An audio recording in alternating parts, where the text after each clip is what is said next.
some apologists, actually Muslim apologists, do try to do that. They say that, no, I agree with you. They'll concede that, yeah, of course, it's completely wrong to be expansionist. It's completely wrong to spread religious values or any kind of values by force. I agree, that's a problem. They'll concede that.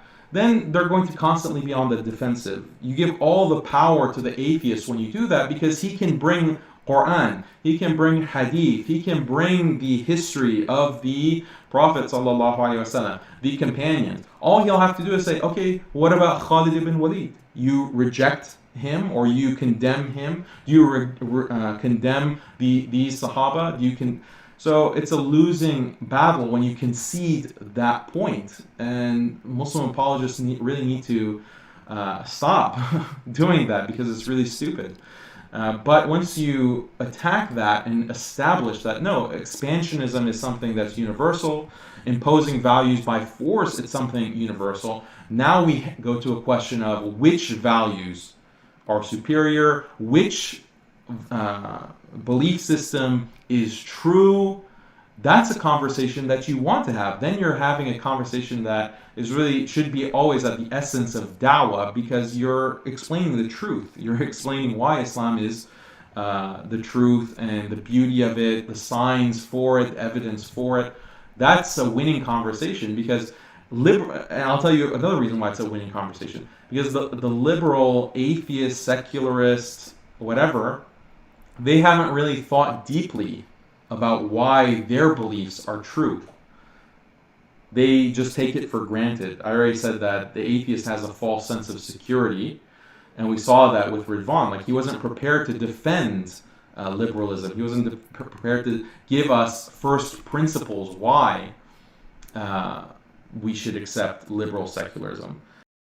But I don't personally believe that we should be forcing liberalism or any ideas of freedom on other cultures. That's not what I believe in at all. Well, I mean, this is the contradiction, right? This is the contradiction, that you're singing the praises of the advanced West that has living a wonderful quality of life, but that quality of life came about through brutal imperialism, brutal colonization, brutal genocide, stealing the resources. That's how you get the West with 90% of the resources of the entire world. It's through coercion, through force, through rape and genocide. And now you're sitting and praising this civilization, but then sitting back with this mealy-mouthed kind of excuse. I don't agree with imposing values. That's completely inconsistent. No, I believe that the West is in liberalism and Enlightenment ideas. The West has found a great system, which is based on the whole idea of finding out what is true and guaranteeing human happiness by certain means, like slowly making progress. It goes very well. I'm sorry, it is going much better than any system in the world so far. Yeah, it's amazing. It's a miracle. Like, it's such an amazing system that it's led to unprecedented amounts of wealth and dominance. Yeah, it's such an amazing system. But it's like such an amazing system that other countries in the world that adopt the system, for some reason, aren't able to achieve progress, aren't able to achieve the same quality of life. What a mystery. Why is that?